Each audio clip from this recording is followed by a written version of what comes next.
Hi everyone, welcome to the Cheryl Witha show. We are on episode 9, and we were just talking backstage, Vimala and I was just saying that she's one of the very few guests that I've actually met in person. So I'm not going to waste any more time. I'm going to bring you this very passionate, very intriguing, amazing, powerful, strong woman. Okay, fast forward as well, right? And I'm going to let her come and introduce herself. So hi, Vimala. Hi, Cheryl. So good to see you. I know. I wish I was sitting and having coffee with you, right? I know.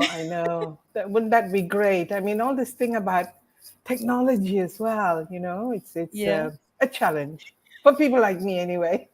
Oh, same here. I was just telling Vimla, right? If you guys see me without my glasses, I use glasses all the time. It's not out of vanity, right? That's something which is far away from me, vanity. But I still haven't figured out how to get the ring out of my glasses. So I don't wearing glasses. So I understand the tech thing completely, Vimla. Uh, yeah, it's a constant learning curve, isn't it? Definitely, definitely, Yeah, even for me.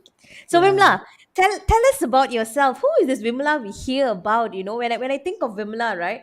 I don't know why this word elephant in the room always comes to mind. So Uh, who is this Vimala that we hear about so much? okay, thank you for having me, Cheryl. It's really an honor to be here. I hope you can hear me okay? Yes, yes, Okay, loud and clear. okay. So, oh gosh, me, I am a Central girl, really. I was born in Central, Hmm. and at the age of 19, I went to London. Um, Not that That's my father young. could, yeah, do, 19. yeah, 19, yeah. I just finished my Form 5. I was doing a couple of things like, I think my father wanted me to be either a teacher or a secretary, Mm-hmm. and but I had other ideas in my head because some of my friends had gone to London to do nursing, Mm-hmm. and I thought, well, I want to do that as well.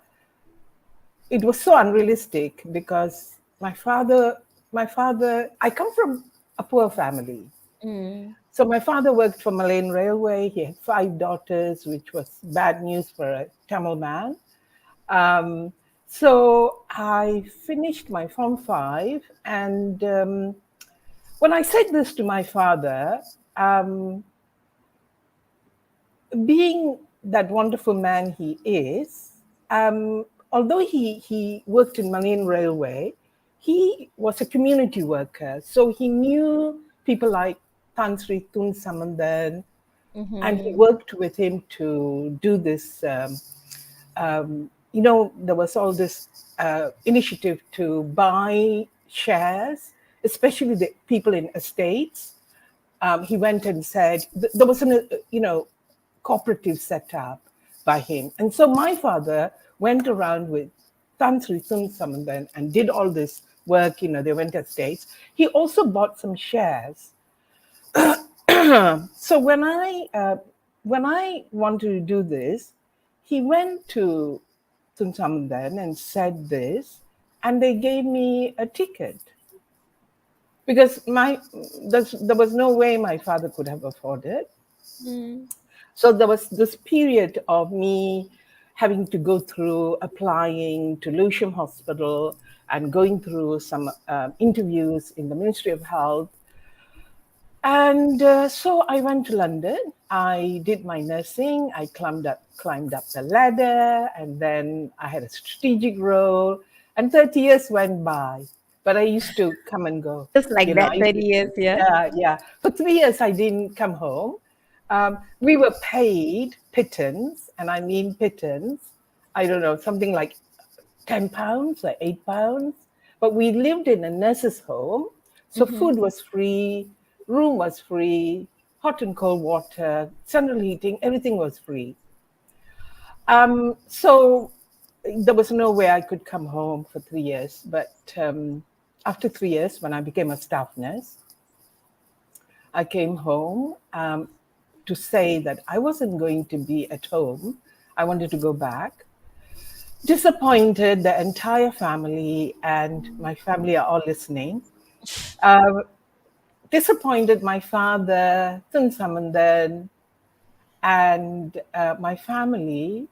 And I went back and I lived and worked and found who I am for But what 30 was it years. like, Vimala, right? At 19, you go to the UK. I'm sure, like, coming from Malaysia at that time, it must have been quite a new thing, right? Like being in a foreign country, being on your own, a woman at that time. I mean, what was it like? Like, how did you deal with the things around you? And when you talk about nursing, right? I mean, we'll come to that in a minute, but tell us about that first. Like, what was it like? How did you feel? I felt lost. So I left KL on the 26th, I think, of December, hot sun, and I ended there on Freezing. 27th. So I was in a sari, long plaits. My father had bought for me a nice Mm, coat, and it was just cold, And I remember a friend of mine met me, took me to Lewisham Hospital, and it was dark, and I was kind of looking at this Gothic Victorian building, and I'm talking about the late 60s. So I'm giving away my age. And I went into a culture shock, literally. I mean, there's a funny story to all of this because I just went into a culture shock, because A, I was cold, B, I was homesick, and C, I didn't really, though I spoke English, I didn't really know what was going on around me. So oh God, this is such a funny story. I had to start School of Nursing, and every morning, so we all lived in this nurses' home. So in the corridor, there were Malaysian girls. So my friend Narin would come and knock on my door and tell me, we have to get ready to go and have breakfast and then go to School of yeah. Nursing. But I would get myself in a sari, have my bag packed, and when she came back, I said, I'm going home. Here's the phone number of my friend, call him and tell him I'm going home. So basically, what was happening to me is that I kind of flipped a bit, Mm, and Narin, dear Narin, she was so nice, so gentle. She would get me out of sari and put me in the nurse's uniform. And it took me, believe it or not, it took me about a month maybe to get over this with the help of Narin. And there were lots of Malaysian girls in mm, my corridor. So they were yeah. all so kind and good, and they would come and say to me, "Do you want to go out?" Because there was this high street, and I would say no. But it took me a month. I went to School of Nursing.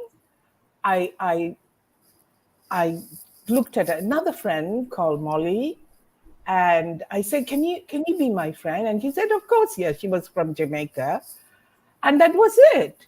After that, everything changed. No turning You know, back. no turning back So this is because the girl who left KL and wanted to do nursing, was adamant to do nursing, and then you reached there and you're like, oh my god, what am I doing here? I know.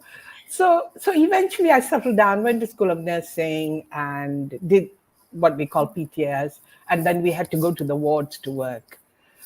And yeah, it was okay. I loved But was it nursing. was it what you imagined it to be? Because sometimes we have certain perceptions of what a career is like or what is nursing, right? So what did Yeah, you imagine it to be in KL and what it was? Was it the same? Was it what you expected? not really, because in KL, I'd been to GH and I used to take care of relatives, and I'm talking about late 60s. So the hospitals were, again, not like what they are now. We had this straight, what we call Nightingale wards. We had this Mhm. straight ward with beds on both sides and the sister's office.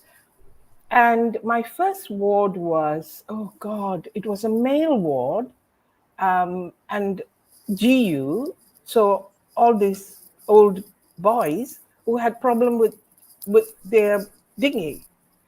And GU, that means they had to have catheters and all of this. And so it was really, oh my God, the learning was unbelievable because Yeah. though they had taught us how to care for patients, but the routine, the procedures were just like having to take temperatures. And I wore this uniform which had an apron. So it's very Victorian in that sense, not like what it is today or what it Yeah, yeah. was in Malaysia. So getting into that was one thing. Having to, so my job was really to go and empty all the catheters. So there were maybe 36 patients. So there was two buckets, and I would empty from patient to patient, or maybe one or two weren't, didn't have a catheter, go and empty it in the sluice room. Oh God, you're just making all this memory come back to me. It was, but I loved taking care of patients. I loved the patients. Then I learned how to take, because when you were a student nurse, you had a second year or third year mentoring you. Mm, So, they would teach me how to take a temperature, take pulse. Um, so, yeah, so that was my first year. Then second year is the same. You upgrade. You go to more wards, surgical wards, but all the wards were Nightingale ward. So I went to gynae ward, surgical ward. Usually, different types of sisters. They were British women, yeah. and we were so there was a group of us, and we just had to learn. We just had to go along with it. It was all so different. If they scolded us, we just had to put up with it because Yeah. we were learning, but we were also learning to care. So that was, yeah, three But I years can but see that, I can see that loving nature that you have, thank that you. caring nature. I mean, I Yeah. think anyone who's worked with you or have had the opportunity to sit down and have a coffee with you can see that shine through you. Do you think you got a taste of mentoring from your nursing days? Oh, very much. I still, now that I'm a coach and I talk about leadership, Yeah. I still talk about the value I got out of my nursing days. And, we talk about um, how we need to learn, Mm-hmm. we need to learn skills while we are at work Yeah. rather than learning the skills or content or whatever in a classroom. Agree. Everything, everything was learned Yeah. at work. By doing, right? Skills, mindset, everything. Yeah, by doing. I And it completely was agree. competency Yeah. based, you know. So yeah, I was mentored by second year students, third year students, then a staff nurse, then a sister, all the way through my career. Even when Amazing. I had a strategic role, Yeah. I was Yeah. mentored by my boss. Yeah, yeah. Fantastic. Yeah, but yeah, that was life. Well, that's a good experience to have mentorship from early on in your career, right? I mean, someone took you Yes, under their wing, and definitely that would have brought so much of exposure as well as a very different outlook or perspective. And I think mentorship is such an amazing thing, and yes, no doubt maybe back then they don't call it mentorship, right? They do it, and you experience it. You don't have like, oh, I'm your mentor, but you experience it, and I think mentorship is so crucial. yes, Vimla, let's just say hi to some of our audiences, guys. Hello, everyone. Thank you for joining us. Those of you who've just joined us, we are with Vimala Suppiah. She's an executive coach. Okay, PCC certified. Am I saying that right? I hope. yes, yes, yes, yes. So we met some time back, as I mentioned. We have some nurses tuning in as well. We have Miss Rebecca Ramaya. I don't know if you know her personally. I think I know her. No, I don't actually. Hi, Rebecca Rebecca. is from Telok Intan. She's from Okay. my hometown. She used to basically man the whole ward over there. Okay. Okay. Okay. Okay. Okay. Hi, Devaraj, Karishma, Divaka. Hi, everyone. Thanks for tuning in. So, Rebecca says that it brings back memories for her, exactly what she went through as well. And I'm sure a lot of people can relate. Maybe not in nursing, but in different careers themselves back then, right? So, thanks everyone for joining in. So, we're just talking to Vimala about her experience when she first went to the UK. What was it like? And how did you go from nursing to a more strategic role? Okay, so what happened is that I became a staff nurse. Then I got promoted. Well, I went to Kent to work. So I specialized in orthopedics and accident emergency. So from Lewisham, I went to Sidcup, Kent, worked in a cottage hospital in A&E department. And again, a mentor called Celia Ford. So from the cottage hospital, they were building a big hospital, super duper, no more Nightingale wards, high tech, all of that at that time. And we moved. So under the mentorship of Celia Ford, I got promoted as a sister when we moved into the new hospital, and I was kind of in my early 30s. But I had a team, and this is where I'm passionate about team coaching now. I had a Yeah. team, multidisciplinary, you know, because we had doctors, nurses, physios, and from there, I went to Royal Free Hospital, again, orthopedic, again, managing two wards. And then what happened? Oh, I had a career break. I met my partner, ex-partner, uh, and then with my ex-partner, relationship broke up. So I had to go back to work, and I went to a rehabilitation unit. So this is for neurological patients with neurological disorders, stroke, brain tumors, and it was a rehab unit. And again, I was managing the unit, so it was more managerial role. Again, multidisciplinary teams of people.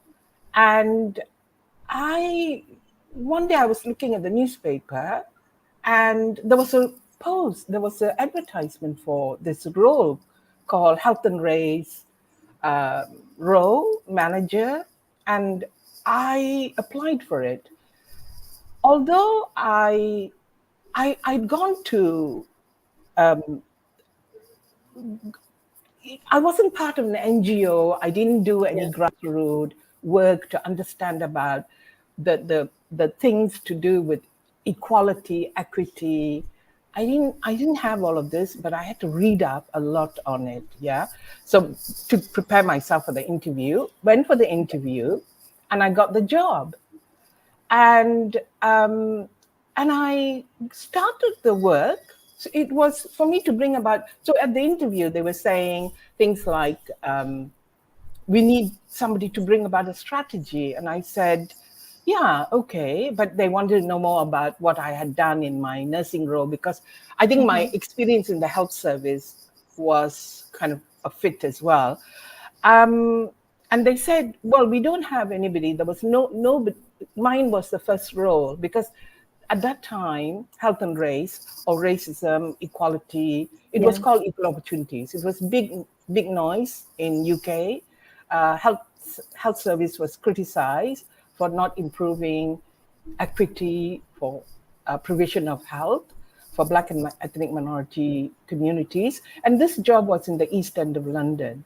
So by time time when Britain became multi-ethnic, multiracial, and yet the health service was not really practicing equality, access to services. So I'd read up all of this. So I kind of talked to them about it. And then they said, "We need you to bring about a strategy, and there's a steering group, and there's nobody to induct you, nobody to onboard you." So that was interesting because I had a room to myself and nobody else. My boss came and dumped all these reports to read and stuff, and And gave figure me it a out. long, yes, gave me a long list of people I needed to go meet. And believe it or not, the list had all board members. Yeah, I had to go and see all the board members. I had to go all the way down, nurses, doctors, all the way down. Every level. I had to go across to learn about what were the issues with the communities and what was their health challenges. So I had to Mm-hmm. work with NGOs. I had to go and meet with NGOs.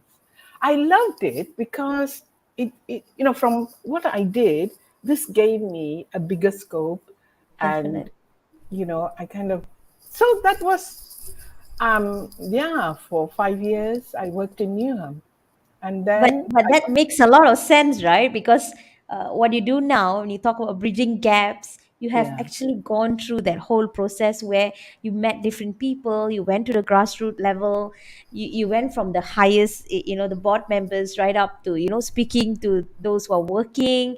It makes a lot of sense on when we talk about generation, bridging through yeah, generations, right?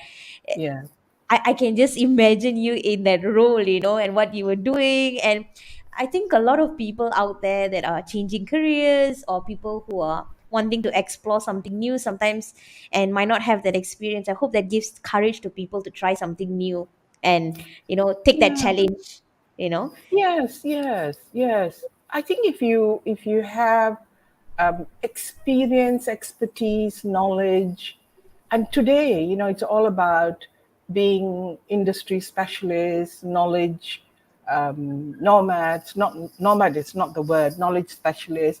So if we Yeah, have that, and that's why when we look at millennials will change.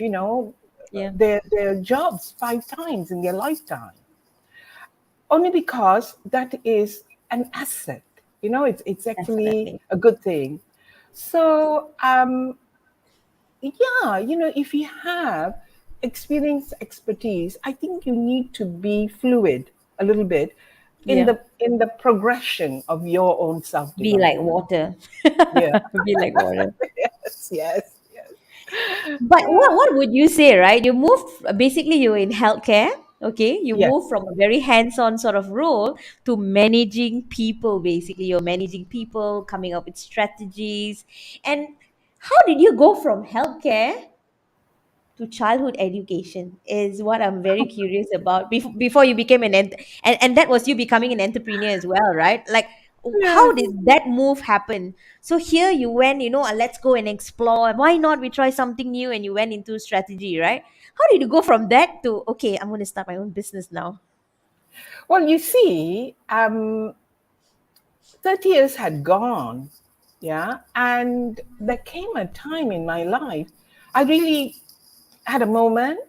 So the childcare was in Malaysia, the Yeah, kindergarten was in Malaysia. So there came a moment in my life, and it was partly a burnout as well, and I didn't recognize it yeah, because the work in health and race is challenging, taxing, all of that, and definitely. but anybody who's doing DI work will know what I'm talking about. So there came a moment when I said, I need to go home. I need to reconnect with my family. I used to come and go, but I Hi, didn't really family. know. I didn't really know them, and so I needed to reconnect. I needed to come home. I I I realized that I never wanted to get old in UK, in London. That was very Home is clear for home. me. Yeah. So I came home and kind of did this, that, and the other. And then I went and taught in a kindergarten. I was moving into a taman in Sraman Jaya, Sraman Selatan. I bought a Srumban. This is house. Srumban. I'm in Srumban. Yeah, I know. So I moved into Sraman Selatan. If you know Sraman Jaya, you go Yeah. past that. So I bought a house, and I went and taught in a kindergarten and then Montessori. And I kind of looked at Smart Reader Yeah. and thought that, okay, I did the program. But when I moved into Sraman Selatan, by that time, I thought that I would run a kindergarten. Why not? It just, I have two teachers. My two sisters are teachers, and I'm not a teacher. But I just, because I'd looked at the kindergarten business and I thought, okay, I can do this. So I Mm-hmm. told my fifth sister, and she said, oh, all right then. And so that's how I opened a kindergarten in Sraman Selatan. And because I saw people moving in, and there was no kindergarten. So mine was the Mm-hmm. first. So that's how I ended up running a kindergarten for 10 years. Very, very interesting. And what would you say you learn from, being in these various different industries, right? What do you think is your biggest lessons? What have you learned? That if you put your mind to it, you can do it. And also, our parents worked until they retired. And by the time I was kind of maturing, I realized that even if you that lifestyle is not what it's going to be, because now we know people who have retired also go into other careers. So Definitely. Yeah. yeah, so what I learned is that if you put your mind to it, you can do it. And also to do something that you're passionate about. So I don't have kids of my own. I wanted to be with kids, and also I think it was about teaching. It's all about that thing. Somebody had mentored me, taught me.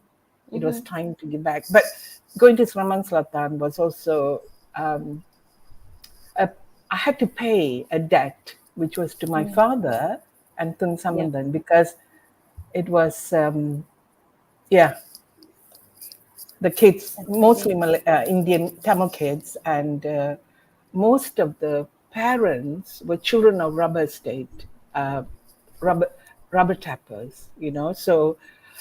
So yes, I just loved it. 10 years, had a good time teaching. Well, working with kids, I had Yeah. teachers.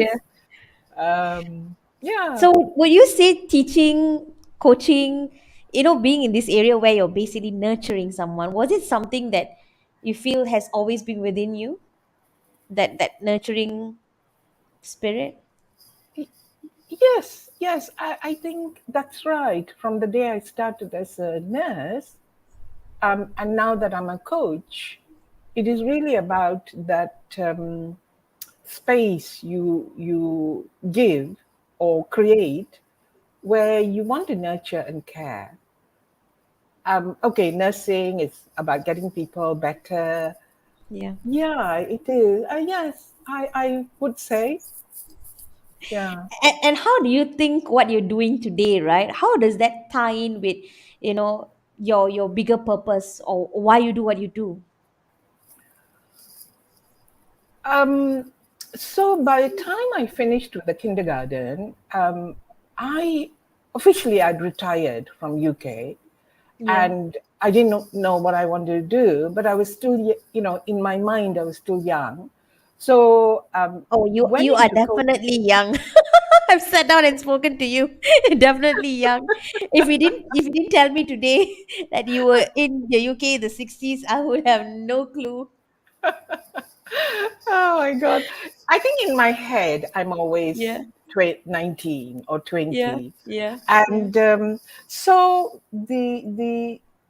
I, after retiring, I actually thought, what am I going to do?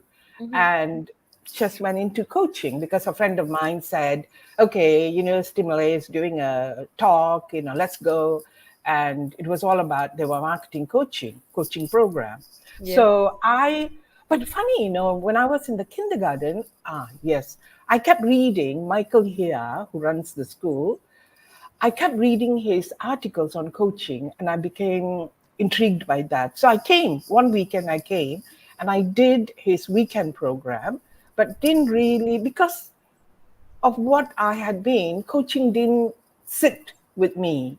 So I did the weekend and I came back to Sraman Sultan, the kindergarten, but I sold the business. So my friend Zuriati said, let's go here. And she signed up. I kind of didn't sign up, but I rang Michael here uh, Monday or Tuesday and said, hey, listen, I've done the weekend.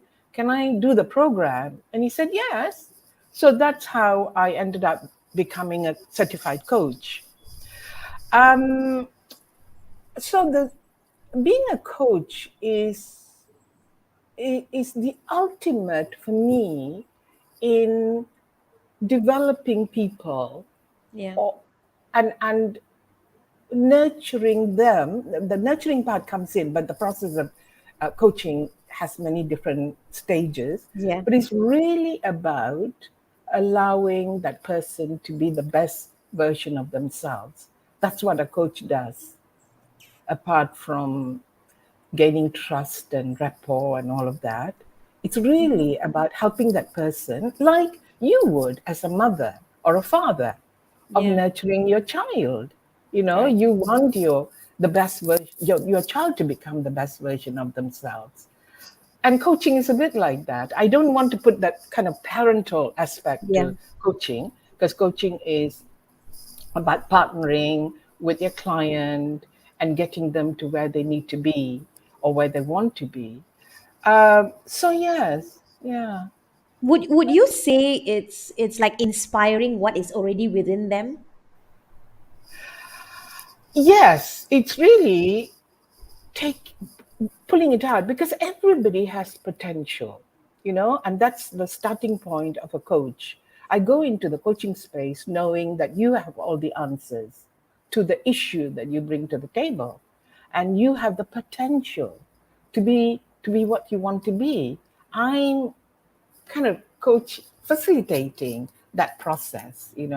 So yes, it's really, so that's why I love coaching, because you work in a space where you're partnering for that person to be inspirational or purposeful or transform. These are all the words that we use. But Yeah. my clients, the ROI for me as a coach, whether I work in a company or one to one, is that I see the transformation, from they'll be sitting in front of me. I don't do life coaching. I Yeah. do organizational coaching, because in life coaching it's about life issues, Yeah. and most of the time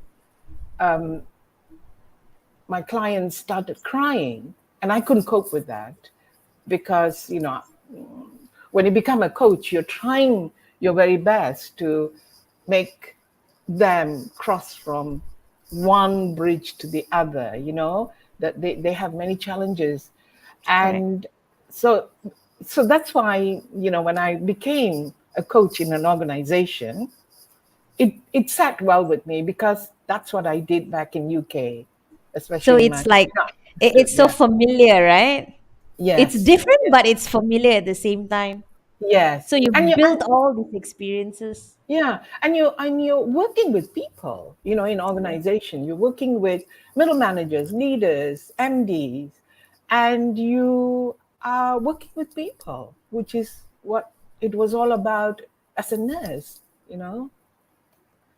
Yeah. So Bimla, tell me, when we always hear your name, right, Vimala, for me anyway, I always associate you with leading across generations, right? That's how I Right. associate you with. And and I also associate you with the elephant in the room. So Okay. tell me, who is this elephant and what is this elephant, and that concept of the elephant in the room, has it changed in the last, say, 2 years, 3 years, Well, you with the see, pandemic? well, what happened is, while I was coaching young talent as well. So I worked for a company, recruitment company. I was coaching first the branch managers, then I Mhm. had to coach all the millennials, because they had they had talent development programs. The MD and the HR had this strategy to build talent, upgrade the talent. So I was coaching millennials, and then there was all this talk about millennials and talk about disruption, because the Yeah. millennials came on board and they just completely disrupted the The workplace. entire And working uh, organization. Yeah. and all the Gen Xers were saying, "Oh my God, especially when I was coaching them, Vimala, can you tell them this, that, and the other?" And then I started reading all this thing about millennials and Yeah. in LinkedIn as well. And what I noticed is that there was so to do with the millennials, I was fascinated because here's a group of people who are disrupting. And I thought that, oh, how great is that? Because Yeah. for me, systems have to be disrupted for us to move forward. Correct. And in many ways, I don't know whether I have been a disruptor, but that's for another talk show.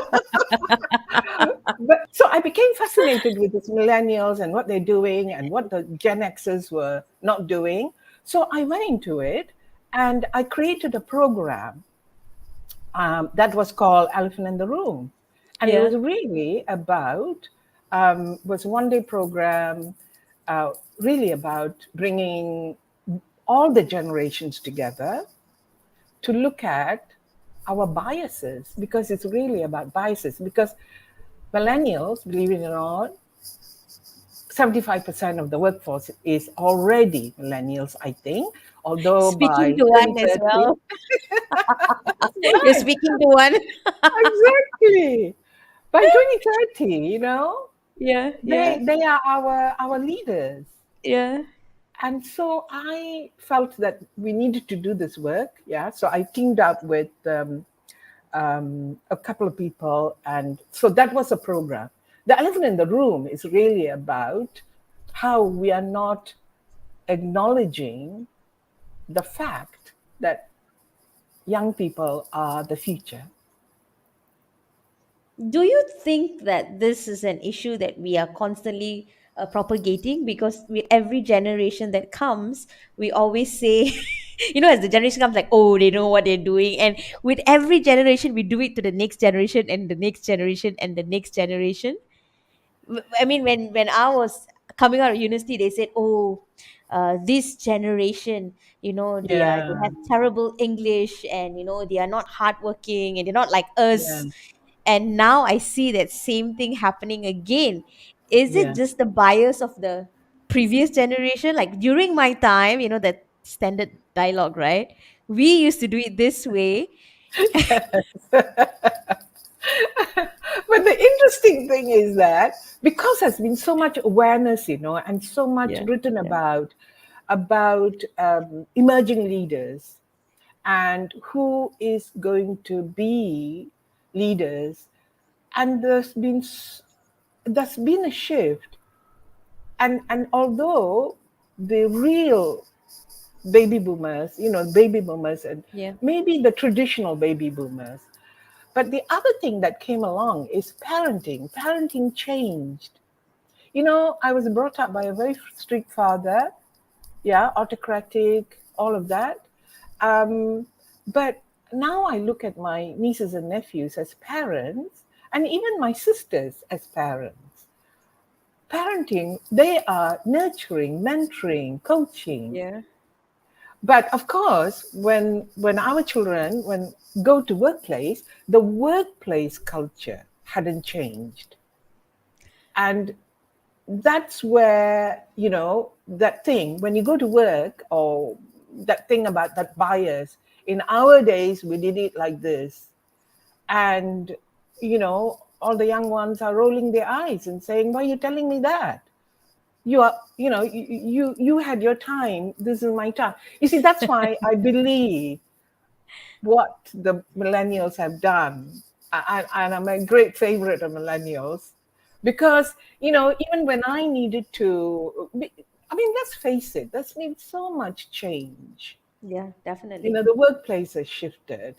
Um, the way millennials work is how they want to work, virtually. And it's not like as though they're lazy, because they are not. I have nieces and nephews who are so diligent and so hardworking. They've all gone to university, and they Yeah. are and they are the millennials out there.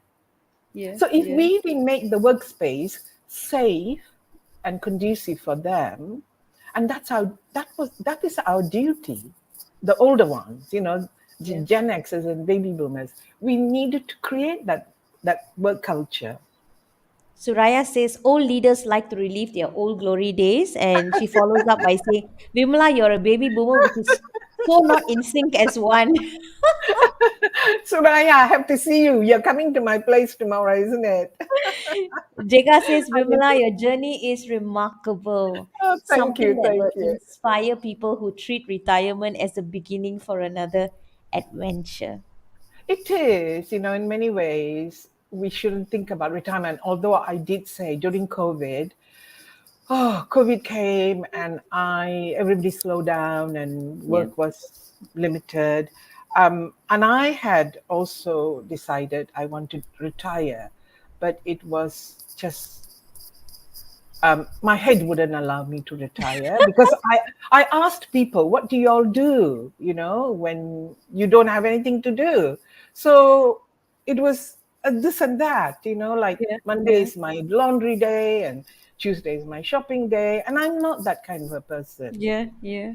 So I said, okay, I sat down, thought about it, and I said, okay, I'll just do, I'll reduce my workload.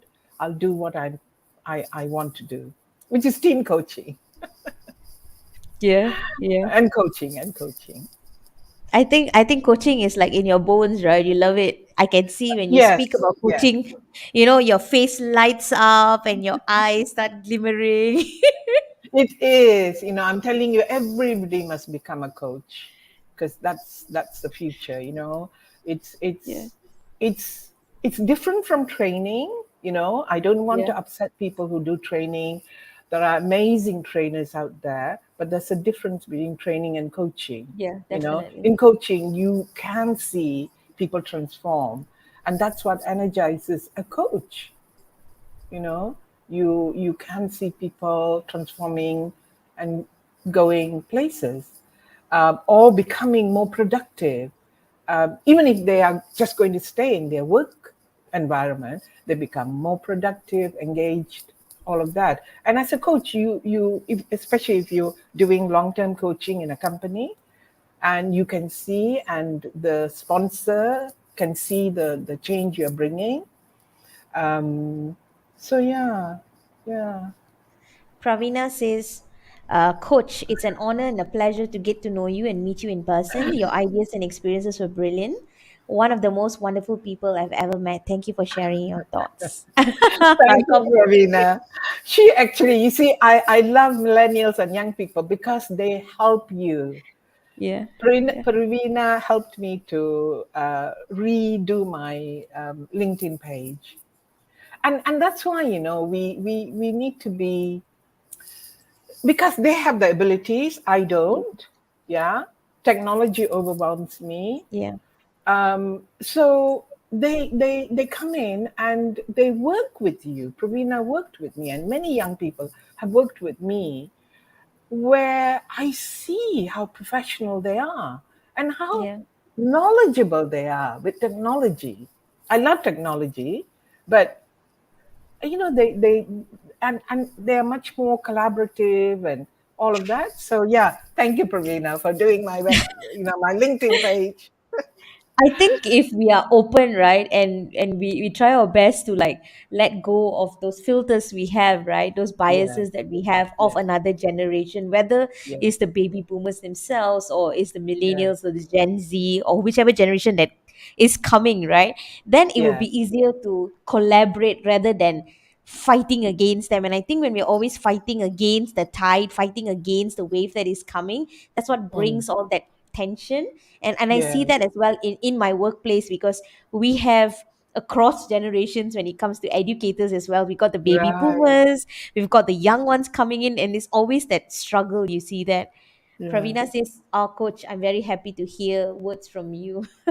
So that brings me, Vimala, to this word, right? Game change, which is Okay. the name, right, of your organization, right? And I can see that was inspired by your love. Was it? What was the inspiration behind that name? Um, so when I set up my consultancy coaching, because I finished my certification and I thought, okay, I'm going to freelance, and then I didn't have a website, but I needed to have a name to register my coaching consultancy, and I had a consultancy in UK before I came home. It was called Workforce 2020, and because I was thinking of coming home, 2020 vision, 2020, and all that. What So was I thinking? yeah, so when I eventually sat down and thought about a name, I kind of looked at me, not being big-headed or anything like that. I just kind of felt that, um, and I was at a stage in my life where change was happening. Big time change was happening. We left the 20th century, we entered the 21st century, and all this change was happening. And the word game change, of course, was out there.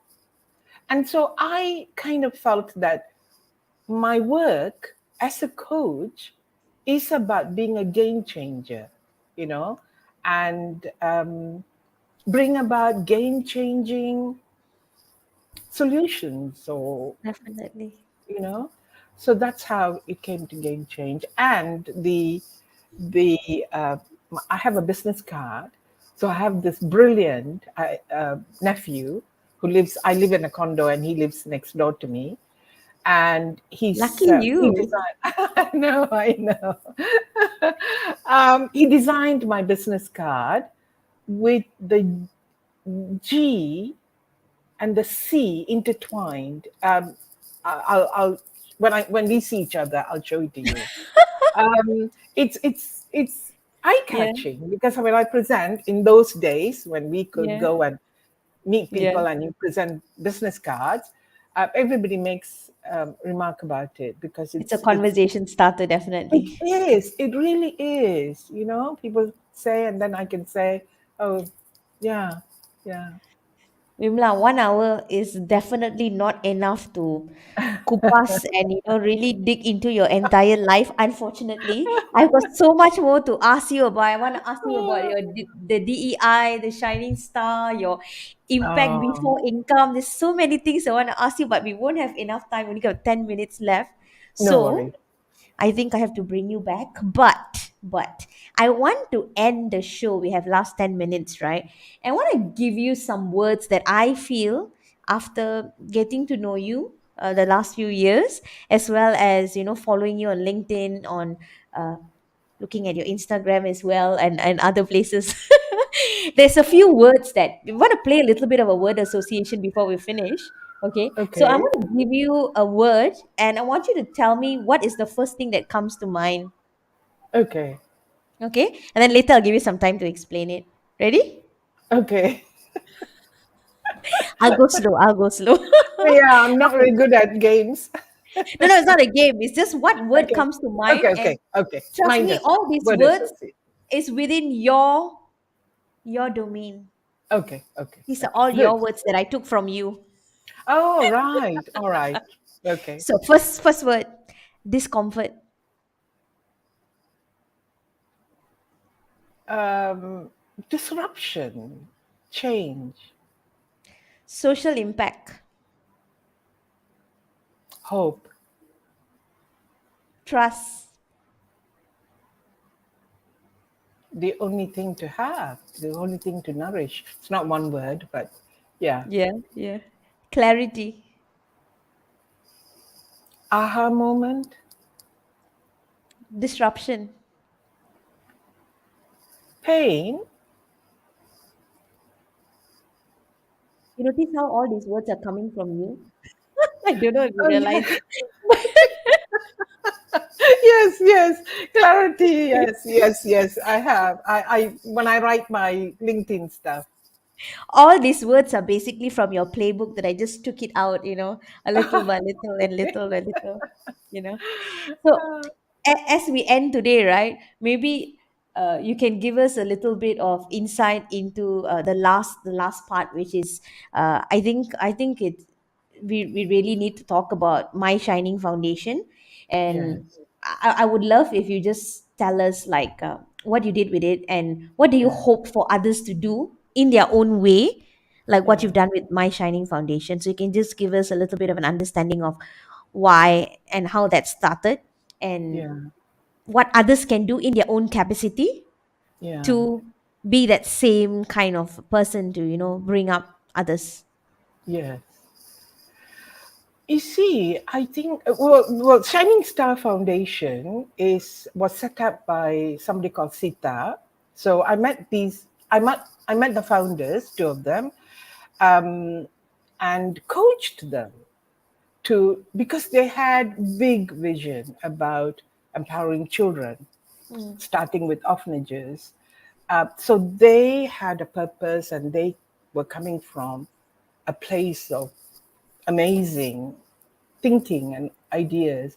I coached them. Then I became a committee member. I was a secretary. And what my Shining Star Foundation was doing is working with children in orphanages. mhm, Um, and they were doing amazing work, good work. And I what okay, so EMCC is the European Mentoring Coaching Council. They were launching, so the global is Europe and UK, the whole world. They were launching the Asia Pacific region. So I went to mhm, the launch and I was listening to somebody called Ivan Young, who is the head of social responsibility for EMCC. He was talking about social responsibility and the role of coaching. And um, and I was sitting there, and I think something hit me, and I just felt that this is what I could do, or with my Shining Star. So I went up to Ivan and I said, "Okay, I'm going to do something, but I have no idea what I want to do, but I'll let you know." Went home and I called Sita and I said to him, "Oh, that's right. By this time, Sita, my Shining Star, was doing some work with secondary school in Sungai Buloh. And Sita was always telling me, Vimla, you must come and meet these kids. You will love them. B40, kids from B40. You love them. But I never got the time until this thing hit me. And then I called Sita and I said, look, you know, coaching is what we can do with yeah. these kids. And so we sat down, discussed it, came with a program and all of this. And so through EMCC, I launched with four amazing coaches, Guru, my um, Mhm. Puhin, um, and we did the program. We designed the program, and we recruited 17 coaches, mentors, and we did it. We did it in Singapore in the secondary school. So that was the My Shining Star Foundation, the work that we did. Yeah, How do you think the rest of us, right, those tuning in, what can we do in our own way to inspire others, like what you've done, yeah. right, in your own capacity? Any advice to those out there who feel that they too want to be a shining star for someone else in their lives? What Yeah, is one step, one simple step that they can do? it really is about social responsibility. And I go back to my father, I mean, I also sat in my house and thought, well, it's energizing work. It's hard work to start with, but it gives you great satisfaction and pleasure again to see kids transforming. And believe me, these kids did transform. Um, and I think it's from my father. I really thought, because he was a community worker, He Mhm. wanted to bring the Tamil community up. Up. That's a time when independence and all of this, and the Tamil community they need to send their children to schools and buy, up their game. And so the social responsibility, we can all do it. You know, each of us can do, whether it's with children or adults or teens. And now there is a lot more people, especially in the Yeah, coaching world, doing social responsibility projects. And companies have CSR. definitely. And instead of being a tick box activity, why not work with them as well? So even if you are somebody who wants to look at the CSR project, or CSR in organizations, go and connect with them, offer a framework.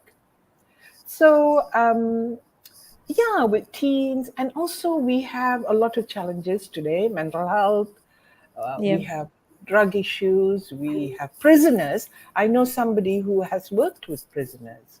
So there are pockets of layers of society that that we can you could actually help. Yeah, yeah, it's really under social responsibility, and it's really about giving back. yeah. Yeah. And I think you've gone full circle, because you know where you started, and Yes. where you first started, and how you've helped kids along the way when you started your Yeah. kindergarten, right? Yeah. And how you're still doing it now with the different foundations, and helping young kids. I call them kids, right? Young kids like in universities, and now you're helping organizations, startups, and I think it's all gone full circle. And I think that's the way with all of us, right? The love, the passion that you have eventually will come back. So as we end the show today, Vimla, any last words to the audience tuning in today? First, I want to thank you for giving this opportunity for me to tell a little bit of my story. I'm a private person. I don't often share lots of things. I'm getting better at it. Um, I think it's social responsibility. Everybody can do it. Just look at what area of community or society that you want to. And there is so many NGOs out there. So yeah, Lalita says the sharing was deep and insightful. We should never give up pursuing our dreams. I completely agree, Lalita, with you. That's thank you, amazing. Linda. So thank Yeah, you very give much, back to everyone. society. Give back to society. So remember what Vimala said, give back to society. I think if there's a few things we can learn from Vimala today is pursue your dreams. Don't think anything is out of reach, anything is possible. Reach out and touch someone, because we have the capability to do so. And those of you out there who are working in organizations, running your own organizations, remember, don't just let that be a tick box for you. Do it with purpose. Reach out to people like Wimala, and see how you can kind of merge the projects that you are doing into something very meaningful that is going to be long term and have a great impact on others as well. So thank you very much to everyone who's tuned in tonight. Lovely to have all of you join us with Wimala. Thank you, Wimala, so much for joining me Thank you, online. Cheryl. Thank you Definitely so would much. love to have coffee again with you and have a Yeah. discussion. Yes, we must. We must. So good night, everyone. Good Bye. night, everyone. Thank you so much, Cheryl, for giving me this Thank opportunity. you. Loved Thank it. you. Good Thank you. night. Good night. Bye. Just hold on. We'll see you at backstage, Wimala. Bye.